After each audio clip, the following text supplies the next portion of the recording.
Hi YouTube. I'm finally getting the chance to update my channel.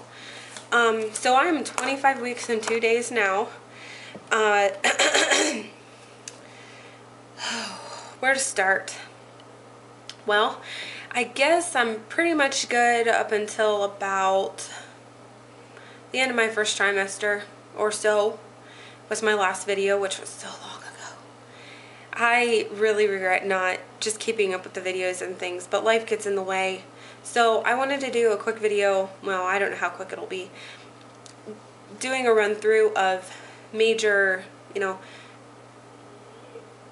pregnancy milestones, I guess, from about 13, 14 weeks to now. So, okay.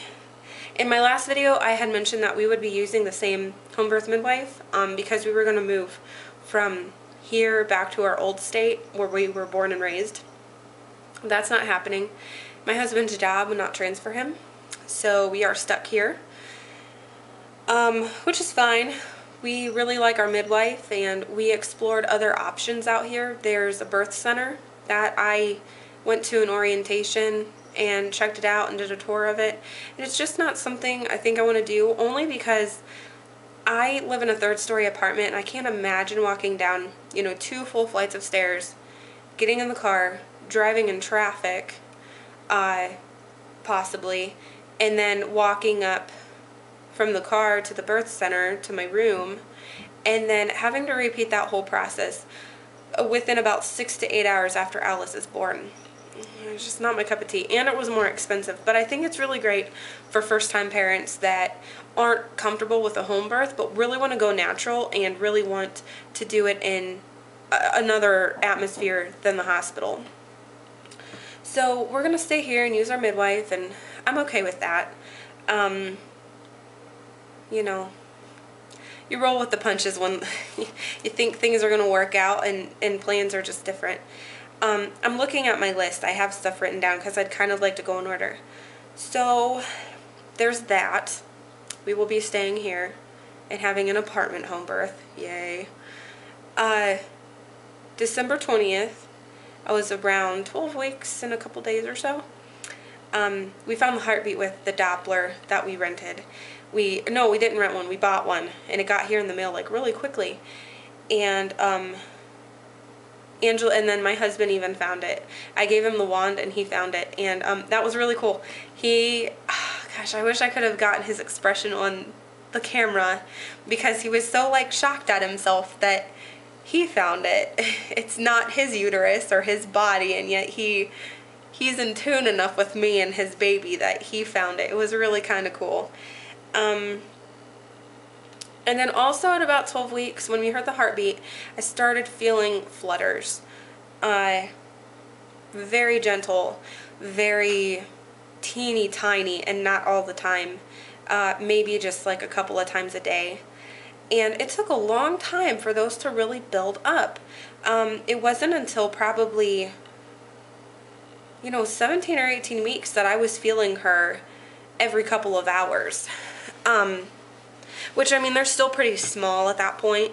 But, being a fourth-time mom, you would just think, it would have progressively gotten stronger. And it really didn't. It was gentle the whole time. And then it's all of a sudden, I feel her move all the time.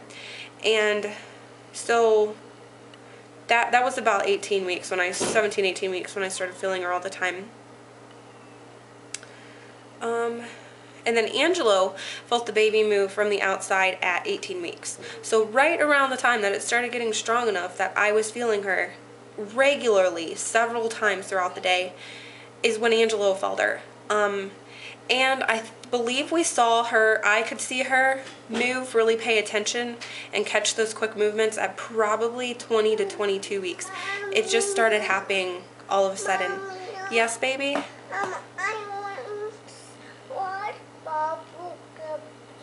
Okay, 1 second, baby. 1 second. My little girl's in here.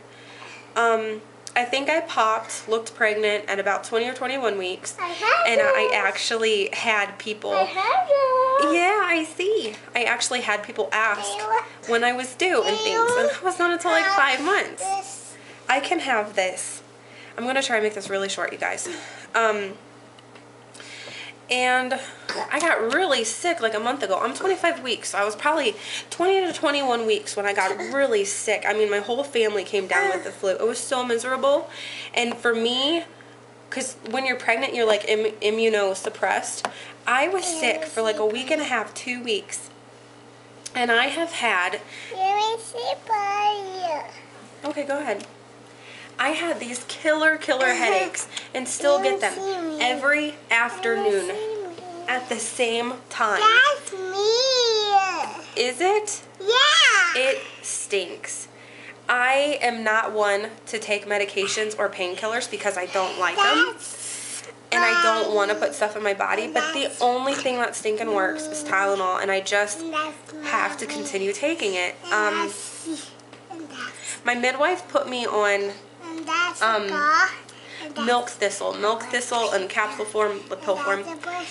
Apparently, when you get sick, or even when you're pregnant, you just have so many hormones, and your liver can't break down all of these toxins. It gets kind of sluggish, and so the milk thistle helps your liver flush your body of toxins, like when you're sick, and of the pregnancy hormones, helps break the pregnancy hormones down and flush them out of your body when you don't need them anymore.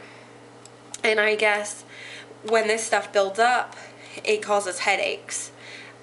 Your body, it's like the same with morning sickness. I guess I learned this after my last video, I think. When you get morning sickness because you have all these hormones in your body, and your liver is kind of like in... Can I watch? Maybe in a minute. Your liver is just not used to all these extra hormones, and it breaks them down a little bit, but it doesn't break them down enough. And your body recognizes it as a toxin, and that causes headaches and the nausea. She said the same thing can happen when you're sick because you have all these just germs and extra stuff in your body. And so I'm on the milk thistle, get my liver kicked up and working again. It hasn't really made a difference up until this point. It did with my first trimester and second trimester headaches. It really did. My nausea was gone by the time I went to see my midwife, but the headaches I was getting regularly. And it really cleared them up, but it's not working since I've had the flu. And I mean, this has been going on for probably 5 weeks, like going on like 5 weeks, maybe more. And that's my biggest complaint. I'm not really tired. I need the occasional nap. Need a little more rest at nighttime. Like I really try and get my full 8 hours. So my big complaint is just these headaches. These headaches are like occasionally debilitating, where I bite everybody's head off in front of me.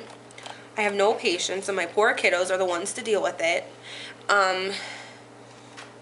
You know, I just try and keep them busy and keep them distracted so I can take it easy when I need to. And then when I'm functioning, and try and hang out with them and play with them and, you know, give them what they need. So it's just kind of a balancing act right now in life.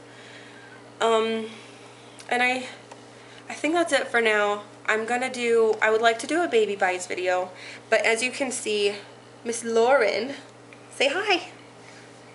Miss Lauren needs her mama. So I will talk to you guys later. Bye.